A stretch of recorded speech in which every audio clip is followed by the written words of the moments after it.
sebenarnya kita masih berhadapan dengan isu kemiskinan, isu-isu ketidakpuasan dari segi pembangunan infrastruktur dan sebagainya. Saya rasa itu adalah isu yang perlu menjadi tumpuan untuk rancangan Malaysia ke-12 ini.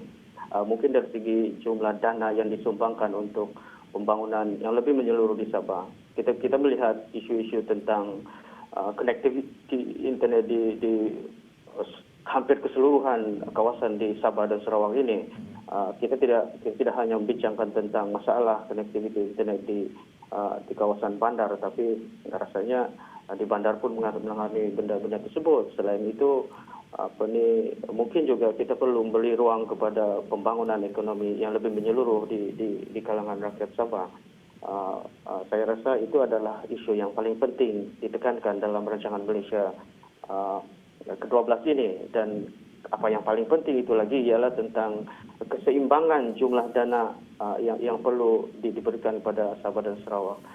Kita melihat bahwa terdapat keluhan di kalangan rakyat Sabah tentang seolah-olah kita ada rasa keterpinggiran, yang mana saya tidak tahu sama ada benda itu berasal atau tidak. Cumanya benda-benda tersebut harus kita ambil maklum, dan mungkin kita boleh kurangkan sedikit momentum hal-hal yang menjadi tuntutan rakyat Sabah pada ketika ini. Saya rasa dengan adanya pembentangan rancangan Malaysia ke-12 dan mungkin tuntutan 100 hari oleh Bawah Duli Tuanku itu, saya berharap untuk semua ini menjadi sesuatu yang akan akhirnya menjadi realiti.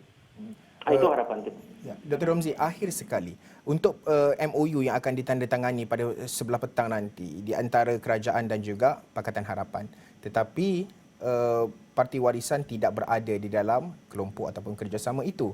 Bagaimana analisis ataupun pandangan doktor melihat kepada kerjasama ini? Adakah Parti Warisan akan lebih dilihat tunggu dan lihat bagaimana bentuk kerjasama itu, pelaksanaannya MOU itu, atau apa pandangan doktor berkenaan dengan perjanjian dan juga Parti Warisan yang tidak menjadi sebahagian daripada kerjasama itu?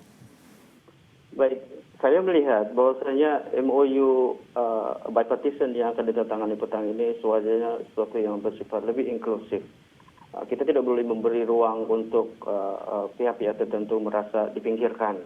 Jadi saya rasa walaupun demikian, kita berharap bahwasanya MOU ini akan menyebabkan semua pihak beranggapan bahwa dia adalah sebahagian daripada usaha untuk pemulihan negara ini. Saya yakin bahwasanya dengan pengalaman dan kematangan politik pihak-pihak tertentu, contohnya Warisan dan Pejuang, isu-isu rasa keterpinggiran itu tidak akan menonjol. Dan saya juga berkeyakinan bahwasanya mereka ini pada ketika ini masih lagi bersikap menunggu apa yang akan berlaku seterusnya sebelum mungkin boleh melakukan suatu sebagai contoh tuntutan dan sebagainya. Jadi saya rasa itu adalah wajar pada ketika ada isu yang tidak dilibatkan dalam perjanjian yang akan ditandatangani petang ini.